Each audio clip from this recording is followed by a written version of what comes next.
comment assainir le secteur pharmaceutique. Mesdames et messieurs, nous en parlons encore dans cette émission Kelasi pour ce deuxième numéro. Sur ce plateau, nous avons monsieur Ronald Mikwete, notre invité. Sinon, bienvenue sur votre magazine éducatif Kelasi. Vous suivez de partout à travers le monde, de par notre chaîne YouTube Kelasi Magazine. Bienvenue. Vous nous suivez depuis Kinshasa, de par Show Télévision. Bienvenue sur ce nouveau numéro.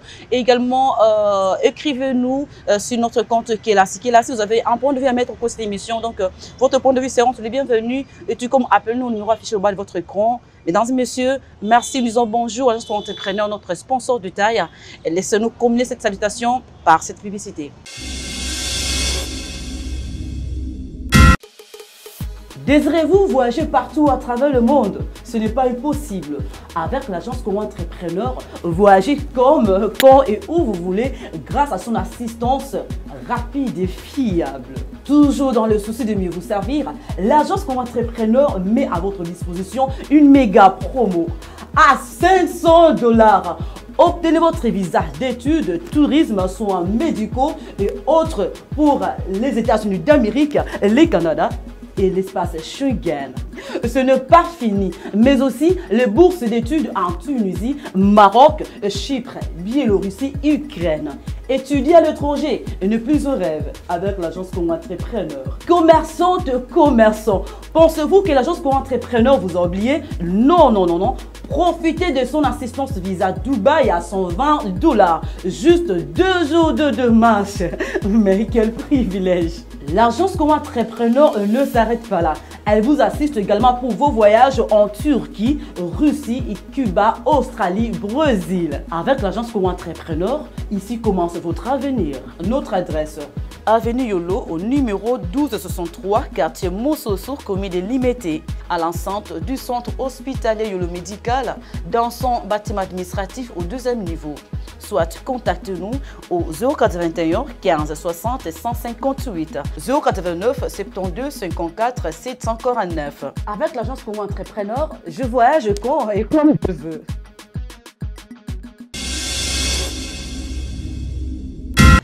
Comment assainir le secteur pharmaceutique, suite bien sûr avec monsieur Ronald Mikwete. Monsieur Ronald, bonjour. Bonjour, madame. Merci encore d'être repassé encore sur notre plateau. Merci. Nous sommes très fiers de vous et de vous recevoir une fois de plus. Merci pour la deuxième invitation. Merci beaucoup. Mais sinon, peut-être que c'est votre première fois de découvrir monsieur Ronald Mikwete. Laissez-nous vous dire qui il est. Mesdames et messieurs, le détail dans ses portraits. Je me prénomme Ronald Mikwete, Ronny pour certains et Ronald aussi pour tout le monde. Je suis, comme vous le voyez, je suis en blouse. Je suis pharmacien. Je suis né dans une famille de 7 enfants. Il y a 4 garçons, 3 filles. J'occupe une position de la famille que j'aime pas, je vais pas le dire ici, par raison de confidence. Dès ma tendre enfance, après je crois l'âge de 2-3 ans déjà, j'ai commencé l'école maternelle à l'école belge. C'est là où j'ai fait ma version maternelle. Par là, j'ai décroché mon brevet et puis je suis passé chez les Lassaliens et ensuite traversé chez les Jésuites, enfin d'atterrir chez les Spiritains. Et de là, après avoir décroché mon diplôme, je devais embrasser l'université. Je choisis la bonne faculté, si pas la meilleure, comme on aime le dire, la faculté la plus sérieuse de l'Ovanium, c'est la faculté des sciences pharmaceutiques. Donc je finis en pharmacie, j'étais en biologie clinique, je finis, il y a là 6 ans que je finis, je suis dans la profession. Et pour moi, le fait d'avoir fait la pharmacie, je ne regarde jamais. Je n'ai pas de souci d'être pharmacien. C'est pas comme vous le voyez à la cité, ce que vous appelez, excusez-moi, des pharmacies que nous appelons de boutiques de mort, de ligablo à poison. Mais la vraie pharmacie, c'est mon laboratoire, c'est mon bureau. En fait, c'est tout ce qui fait de moi pharmacien. Comme je suis à l'officine, déjà les médicaments parlent, je suis à l'officine. Ce qui est de mon parcours professionnel, nous sommes à la télé, je ne veux pas trop dire question de confidence aussi, et puis question d'intimité. Je travaillais, exerçais à l'hôpital Bien Mamari Mutombo, à Tchangou. Pendant quelques temps, je suis allé encore dans une officine de la place ici à Gombe, jeter le nom. Et là, je suis ici à l'officine à Bandal, où j'exerce depuis un bon nombre de temps. Puisque je suis humain, je suis un homme normal, je ne peux qu'avoir de projets d'avenir. Ben, je ne préfère pas peut-être les balancer à la télé. Monsieur Ronald Mikwete, vous êtes pharmacien, 6 ans d'expérience, issu de l'Ovanium depuis 2014. Vous continuez à chercher comment mettre de l'ordre dans votre secteur. Vous connaissez beaucoup d'infiltration. Il y a des boutiques en poison. Donc, peut-être Maliboso, qui comme boutique en poison. Mais je pense qu'il est mieux placé pour nous rappeler et c'est que vous appelez par boutique en poison. Juste un rappel pour au bananisme Maliboso. Voilà, Madame Juliette, je suis ravie que tu aies retenu le terme boutique à poison. Bon, ça montre que l'émission a été captivée et puis ça a été excellente. Merci. Juste boutique à poison, c'est pour dire que c'est une, ce que j'appelle comme une pharmacie qui est tenue par un non-pharmacien, une pharmacie qui n'a pas de nom, je crois, un ligablo où n'importe qui peut exercer la vente, qui est différent d'une officine tenue par un pharmacien. Ils sont boutiques à poison pour dire qu'il n'y a pas de pharmacien, rien, aucune norme établie dans ces endroits-là. Ouais, bah, boutique en poison, les propriétaires des boutiques en poison, qui est bien émission précédente. Notre émission est en bilingue, donc ne soyez pas surpris si on parle aussi lingala. Donc ils nous ont appelés et ils ont été très choqués par vous. Parce que au Bing Bango, porteur de boutique en poison, propriétaire de boutique en poison, vendeur, pharmacien, vendeur de boutique en poison. Maintenant, monsieur, mieux est à cause on a plateau, hein. Ce qui m'a expliqué, c'est que pardon, ce que la conciliation est, voilà, Madame Juliette. D'abord, pour vous répondre, la Fingi Bangote, je n'ai pas aussi insulté. C'est juste une qualification. Vous voyez? Aujourd'hui, les gens commettent des erreurs. Tu vois un infirmier, on l'appelle docteur. Je ne néglige pas les infirmiers. Ils ont un rôle très capital dans la santé. Mais vous êtes là, vous êtes journaliste. Moi, je n'ai pas fait l'IFASIC ou l'UNICI de la de communication. On m'appelle aujourd'hui journaliste. Devant vous, vous aurez quelle appréhension de moi? Vous voyez, tenir le micro, parler devant les gens, c'est pas ce que je fais de moi journaliste. Vous comprenez, j'espère. Alors, être au comptoir ne fait pas de toi pharmacien. Être vendeur dans une boutique à poison ne fait pas de toi pharmacien. Parce que nous, les pharmaciens, comme je l'ai dit dans la fois passée, nous, les pharmaciens, nous ne vendons pas. Nous, nous dispensons les produits pharmaceutiques. Parce que c'est la censure d'un conseil thérapeutique. Nous, on ne vend pas. Alors, qu'il souffre de cette appellation. Parce que tout pharmacien appelle ces charlatans-là des cadeaux de mort, boutique à poison. Parce que, en tout cas, c'est probable là, chez nous, ça ne changera pas. Tant qu'ils ne seront pas dans le nom, il n'y aura pas de pharmacien dans ces endroits-là, ça restera une boutique à poison. Mais ce n'est pas un problème de jalousie, puisque vous ne vendez pas. Bien, les pharmaciens sont en train de chômer et que les propriétaires des boutiques en poison sont en train d'évoluer. Ils servent la population, tout consort. Et ils ont un numéro de la TV, nous ne savons pas qu'est-ce qui est à la base de cette détermination-là de vouloir à tout prix sécuriser le secteur. C'est sur base de quel constat? Voilà. Tu es là, tu as posé une très belle question, madame. Le médicament, ce n'est pas du bonbon. Ce n'est pas du chocolat qu'on peut sucer à n'importe quel moment. Jalousie, pourquoi? Parce que moi, mon travail, c'est d'être pharmacien. J'ai fait 6 ans d'études à la faculté des sciences pharmaceutiques pour ne pas avoir un concurrent qui n'est allé même pas à une institution supérieure. Comment je peux avoir la jalousie envers cette personne? La jalousie, des fois, les gens confondent. Si tu vois quelqu'un qui avait le même niveau, qui excelle, et puis là, je peux dire que non, je suis jaloux de lui. Pourquoi seulement lui excelle dans... Mais quelqu'un qui n'est pas de mon domaine, vient dans mon domaine et puis il veut arracher la vedette dans notre domaine. Ah, ça, on ne le permettra pas. Parce que si tu veux être pharmacien, va à la faculté, ou si tu penses que non, tu as ta boutique demain, cherche nous les pharmaciens que nous sommes, on travaille en partenariat. Tu as ton argent, moi j'ai les diplômes, moi j'apporte les savoirs, la connaissance. C'est-à-dire qu'on fait comme ça pour que les médicaments aient la population ait des médicaments de qualité. Mais qu'est-ce qu'on dispense dans ces boutiques à poison là? Qu'est-ce qu'on vous donne? Est-ce que c'est des médicaments? Je suis récemment dans une chaîne de télévision. Ce sont les mêmes médicaments fabriqués par vous que eux vendent. Ce sont les mêmes produits.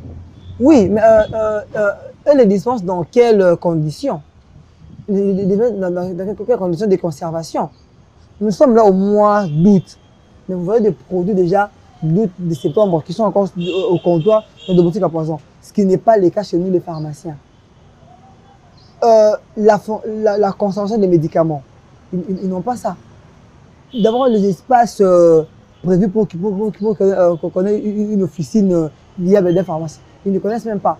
Qu'est dit la loi par rapport à l'officine? Ils ne connaissent même pas. Mais moi, pharmacien, je travaille avec la conscience. C'est pour la santé de la population.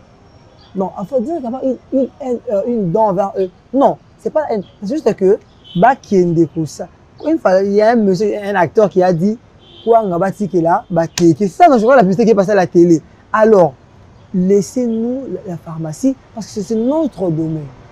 C'est à nous. Moi, tu ne me verras jamais être en toge, tenir le bateau dans un barreau, dire silence. Non, je reste avec la blouse blanche, je suis pharmacien au comptoir. Ok, merci beaucoup. Donc, M. Roland Miko était tellement déterminé. Donc, je crois qu'il représente les pharmaciens. Donc, c'est leur secteur qui veulent à tout prix vraiment sécuriser. Donc, c'est un peu ça. Mais sinon, nous avons reçu plusieurs questions dans l'émission précédente. Okay. Nous allons poser les unes après les autres. Nous n'allons pas tout épuiser, vu le faute de temps. Mais sinon, mesdames et messieurs, nous avons reçu une question. La première question, c'est qu'une dame nous a demandé maintenant, busso to salanine. Parce que les consommateurs, il y a qui c'est la population. Ceux qui sont qui c'est la pharmacie. Nous, la pharmacie, dans côté de la qui. Maintenant, qu'est-ce qu'on doit faire face à cette problématique-là? Il y a qui sont très bien la pharmacie, la boutique en poison, la pharmacie, oh, il y a normal. Tout ça, la nini. Tout ça, c'est qui cité. Tout qui sont la boutique en pharmacie, malonga, et ça, c'est nini. On avait parlé de ça, mais apparemment, il y a certains. Oh, ben, il y a une peut-être qui n'avaient pas vraiment compris. Que doivent-ils faire face à ces préoccupations-là? D'abord, je suis content parce que l'émission, vraiment, ça a été capté chez tout le monde. Pour la dame, madame qui a posé la question, j'ai d'abord en disant ceci. Maman, ce que l'Ingo Somba, qui ici, il faut qu'il y ait des investisseurs aux pharmaciens. Comment savoir une pharmacie tenue par un pharmacien et une boutique à poison? Je crois que je vais encore marteler là-dessus. Déjà, sur le mur de l'officine, on écrit CNOP, qui signifie Conseil national de l'ordre des pharmaciens. On met le nom du pharmacien. Devant à l'entrée de l'officine, le nom du pharmacien, et on met son numéro d'ordre national du pharmacien, son CNOP. Et on met une barre, l'année à laquelle le monsieur, le pharmacien a fini. Déjà, quand tu vois ça, ça te rassure que tu es dans une officine. Et en entrant à l'officine, tu verras le certificat d'exercice de la pharmacie, qui comporte le même nom que tu as vu là-bas derrière, dehors, au niveau du caducée, et à l'intérieur. Et à côté encore, plus loin, tu verras l'autorisation d'ouverture de l'officine, qui est délivrée par le ministère de la Santé. À part cela, tu verras le certificat de serment des Galiens. Donc, on a ces trois documents-là, ou un timbre en arrière-plan qui reprend le nom du pharmacien, son numéro, son nom à côté. Cela, c'est pour dire que, on a Katia, on a celui qui c'est un pharmacien Zali, et c'est c'est ça, et le Ngobani, tu vois, c'est un bon produit et c'est un médicament de qualité. Donc, je suis sûr que c'est le pharmacien qui va dispenser. Mais ailleurs, déjà, quand tu ne vois pas ces annotations, il faut un peu douter, il faut être un peu risqué. Parce qu'au moins, il y aura au moins, parmi ces 4 éléments que j'ai cités, il y aura un ou deux qui peuvent se retrouver dans une officine tenue par un pharmacien. C'est pour marquer qu'il y a un pharmacien ici. Voilà, mais c'est Mikote, je prends une autre question d'une intervenante. Il y a posé cette question, maman, la fois passée, on a qui va pour qui se ressemble. Et qui nous sommes là, ils ont 3 mois, ils ont périmé, mais tu as dit qu'il y a 3 mois pour expirer. bonakisa on basala nini basomba kaka to basomba te. Voilà. En tout cas, là, je vais d'abord te répondre à deux volets. D'abord, scientifiquement, s'il faut définir la péremption, c'était une question d'examen en dernière année en P2. On appelle ça P2, L2, hein, première, deuxième licence ailleurs. La péremption est définie comme étant période à laquelle un médicament est censé perdre son principe actif. Mais un produit à 3 mois de la péremption, le produit peut se consommer, mais le produit ne peut plus se retrouver dans les rayons, au rayon. On va le quitter, l'enlever de l'étagère, on le met à côté. Mais c'est un produit pour être à la consommation. Mais c'est parce que la péremption, le produit est censé perdre, mais il n'a pas encore perdu. Ça perd quand? C'est juste Parce que c'est quand nous arrivons à la date prévue de médicaments, faisant les calculs de courbe d'étalonnage, c'est là qu'un produit il peut perdre son efficacité. Parce que tu vois déjà, la date de péremption indique que le produit peut être consommé sur une période X donnée. Ce sont les calculs de laboratoire de courbe d'étalonnage. Et il n'est pas sage de consommer un tel produit à la péremption. Non. Bon, il y a une opinion qui dit que tu peux consommer ça à 2 mois après, c'est encore influence. C'est pour ça que médicament qui est fabriqué en janvier 2019, il fallait expirer en janvier 2021. Okay. Bon. Janvier 2021, il faut expirer. On va consommer en gros en février ou bien en mars 2021, ça peut encore avoir. Est-ce que c'est vrai? Le médicament, j'ai toujours en toxicologie, tout est poison, rien n'est poison, tout est question de dose. Le médicament, c'est un poison. Le médicament, c'est un poison, c'est un toxique. Donc, quand déjà vous prenez un produit qui est périmé, moi pharmacien, un produit périmé, je ne vais même pas donner ça aux bêtes. Non. Donc, c'est à ne pas prendre. Déjà, et baby. Voilà, tu vois, même quand le lait, on a le lait qui est un lait qui est altéré. Quand nous le prenons, nous avons la conséquence, non? C'est-à-dire au moins plusieurs. Quand le lait est altéré, au milieu de nous pépé. Hein? Qu'est-ce que ça fait aux gens, la suite? Donc déjà, on a des diarrhées, des histoires. Alors, un produit périmé, je ne vous conseille pas de le prendre. Non. Voilà, sinon nous retournons encore, faisons un pas en arrière pour parler de boutiques en poison, faisons des sujets du jour. C'est des questions que quand même poser les téléspectateurs, on avait tout la je crois que vous avez qui satisfaite par rapport à la production d'habits, non. Mais sinon parlons de boutiques en poison encore. Bon, c'est propriétaire de boutiques en poison, bah ça la nini pour la boutique parce que moi peut-être moi bah à part on va nommer engager un pharmacien aussi na bango. Mais en dehors de ça, est-ce qu'il n'y a pas moyen, il y a organiser même session, il y a peut-être il y a séminaire, le former aussi pour qu'il soit relevé en capacité, respecter les normes, il y a bien moyen c'est de récupérer bango. Le former est donc qui pour qu'il devienne qui, pour qu'il soit qui. On ne forme pas des vendeurs en pharmacie, non. Moi, je n'ai pas fait la faculté de cette pharmacie pour être vendeur au comptoir, non. S'ils veulent, si tu veux tenir une officine, appelle les pharmaciens, travaillez, convoler en juste noces. Vous travaillez, moi j'apporte mon savoir, toi tu apportes ton financement. On travaille en partenariat, en association. Mais dire que on va former pendant combien de temps? Pour dire que dis-moi comment je peux former quelqu'un pour Tekakis. Je vais lui dire quoi? Parce que devant nous savons ici qu'il y a le taux qui influe, tout ça, il y a l'inflation que nous connaissons maintenant. Je vais te dire, on va Tekakis. Non. Pour les médicaments, comme je l'avais dit, ce n'est pas un bien de consommation comme de bonbons, de biscuits. Non, non, non, non. Avec les médicaments, il faut de la précision. Sur dans les médicaments, quand on écrit 500 mg, c'est 500 mg si vous dosez. Hein? Parce que quand on parle avec les médicaments, les méthodes d'analyse dans le laboratoire, quand on dit 425 mg, ce n'est pas 424 points quelque chose, c'est 425. Il n'y a pas d'approximatif dans les médicaments. Ou comme on dit, presque environ, non. Soit, ça, ce n'est pas ça. Non, leur former pour qu'ils deviennent des vendeurs, non. La solution est simple. Suivez la procédure normale de votre officine qui passe par le voie légal. alors vous serez aussi admis avec votre pharmacien à côté. Mais vous seul, tel que vous, là, si aujourd'hui vous avez votre boutique à poison, vous voulez que nos pharmaciens, on travaille avec vous. En tout cas, j'ai accepté de dire que non, Madame Joliette, on va faire ceci. Il faut d'abord des montants d'ouverture. Alors, les pharmaciens, voilà, aller au ministère, à l'IPES, suivre la procédure normale. C'est comme moi, je vais m'engager à mettre on va travailler ensemble. Si c'était les cas, je ne viendrai pas vous aider à travailler. Parce que mais là, comment sont-ils devenus propriétaires des pharmacies alors que Bazar est connecté? Alors, où se trouve le problème? Voilà, Parfois, les pharmacies, mais il n'est pas pharmacien.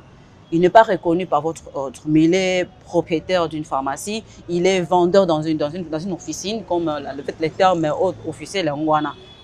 Les désordres, c'est à quel niveau? En tout cas, c'est des ordres, excusez-moi, je dirais que c'est aux autorités compétentes qui doivent nous sécuriser, nous porter main forte. Ce sont qui donnent l'ordre pour ouvrir une officine? Parce que je dirais, la loi est là. Vous voyez, la loi nous dit ne peut avoir une pharmacie qu'un pharmacien. Les arrêtés sont là. Les arrêtés ministériels sont là. Ne peut avoir une pharmacie qu'un pharmacien. Et quand nous voyons maintenant quelqu'un, peut-être un économiste, avoir une boutique à poison, il n'y a pas de pharmacien, il est de même là au comptoir. Vous pensez que ce monsieur-là, il n'est pas passé au niveau de la commune, il est passé des fois dans, même au guichet pour pouvoir aller à CCM. Il est là-bas. Et qui lui a accordé ça? Ce sont les gens là. Parce que le gouvernement ne nous sécurise pas. Or, si le gouvernement dit que non, le gouvernement disait que voilà, monsieur, tu as demandé pour ouvrir une officine. As-tu un pharmacien? Non, ça ne passe pas. Déjà là, c'est bloqué. Tu es déjà bloqué à la base. Parce que seuls les pharmaciens écrivent la lettre pour demander l'avis favorable d'une officine. Seuls les pharmaciens. Je écris la lettre et à la fin, j'appose la signature avec mon numéro d'ordre, mon CNOP. Pour exercer en RDC, il faut être inscrit dans l'ordre des pharmaciens. Il n'y a pas collaboration entre l'autorité compétente et vous-même, du genre avant qu'un monsieur ou une dame puisse ouvrir une pharmacie, que votre ordre puisse donner aussi un point de vue, peut-être signaler quelque part que cette personne peut ou ne pas. Ça ne se passe pas comme ça? En tout cas, d'ailleurs, avec le président actuel, maintenant, on vient de mettre une loi. On a juste remis la loi en vigueur dans toutes les maisons communales. Vous allez voir ça. Pour ouvrir une officine maintenant, on va te faire lire la Constitution. Qu'est-ce qu'il dit? Vu la Constitution, tel article. Au moins maintenant, ceux-là qui ont des boutiques à poison chercheront à avoir vite des pharmaciens. Et ceux qui sont en procédure d'ouvrir leur cadeaux de mort, ils ne vont même pas oser. Parce que déjà, ils seront butés. Cette fois-ci, en tout cas, avec l'appui, je crois, de Bourgogne, c'est de différentes maisons communales, si on nous aider à faire ça, ce sera facile. Parce que toute officine est quand même reçue dans une commune. Et déjà, on va voir à la commune que tel Ligablo n'a pas de pharmacien. Comment est-ce qu'il a fait pour ouvrir? Donc, si cela sera vraiment suivi de rigueur, vous allez voir un changement dans un laps de temps. Vous allez voir ça, et les gens maintenant auront peur. Ils vont maintenant comprendre c'est quoi le rôle du pharmacien. Les gens pensent qu'au début, là, nous sommes en train de leur mettre des pots de banane. C'est même pas ça. On est en train de leur sécuriser, de leur mettre en confiance. Pourquoi il y a les thèmes de partenariat? C'est à cause de ça. Tu as ton argent, j'ai mon diplôme, nous travaillons. On va juste encore voler en juste noces. Sinon, laissez-nous vous signaler que M. Ronald Mikoté a été nominé président de la sous-cellule des officines de la FUNA par le CEPOP. Nous en parlons juste après la publicité.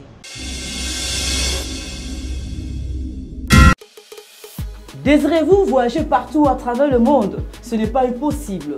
Avec l'agence Congo Entrepreneur, voyagez comme, quand et où vous voulez grâce à son assistance rapide et fiable. Toujours dans le souci de mieux vous servir, l'agence Congo Entrepreneur met à votre disposition une méga promo à 500 $.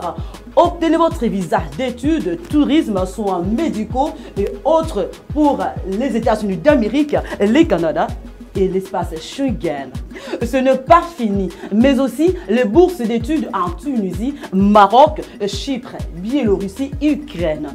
Étudier à l'étranger et ne plus au rêve avec l'agence Congo Entrepreneur. Commerçants, pensez-vous que l'agence Congo Entrepreneur vous a oublié? Non, non, non, non. Profitez de son assistance visa Dubaï à $120. Juste 2 jours de marche. Mais quel privilège! L'agence Congo Entrepreneur ne s'arrête pas là. Elle vous assiste également pour vos voyages en Turquie, Russie, Cuba, Australie, Brésil. Avec l'agence Congo Entrepreneur, ici commence votre avenir. Notre adresse: Avenue Yolo au numéro 1263, quartier Moussoussour, commune de Limete, à l'enceinte du centre hospitalier Yolo Médical, dans son bâtiment administratif au 2e niveau. Soit contactez-nous au 081 15 60 158, 089 72 54 749. Avec l'agence Congo Entrepreneur, je voyage quand et comme je veux.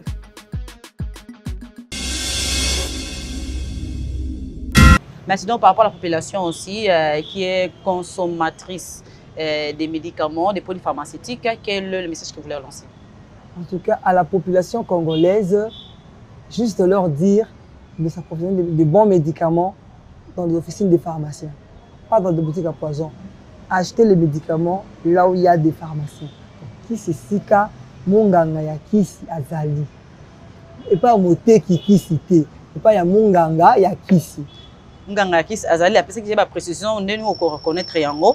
Mais alors, on a bandeko yo, bandeko bazan ba boutique en poison, on peut message mango ezali. En tout cas, bon, on a un message après ça bango te lelo, mais ba comme en ordre. Là, ils appellent ça bango te lelo, ba boutique à poison, on a ça bango te. Merci beaucoup. Donc, je crois bien que vous avez été satisfait par rapport à notre échange sur ce plateau. Donc, nous avons bien sûr voulu ramener M. Rona sur ce plateau pour parler encore de comment est-ce que mettre de l'ordre dans le secteur pharmaceutique, parce qu'on a tellement trop de questions, de préoccupations par rapport à cette émission-là. Voilà la raison pour laquelle nous sommes revenus sur ce sujet. Et sinon, le sujet n'est pas encore épuisé. Il y a encore beaucoup à dire dans le secteur. Sinon, je dis merci à M. Mankongo qui était à la réalisation. Merci aussi à vous tous pour votre attention particulière pour notre émission Magazine éducatif de la CI. On se retrouve prochainement. C'était Juliette Massa. Au revoir.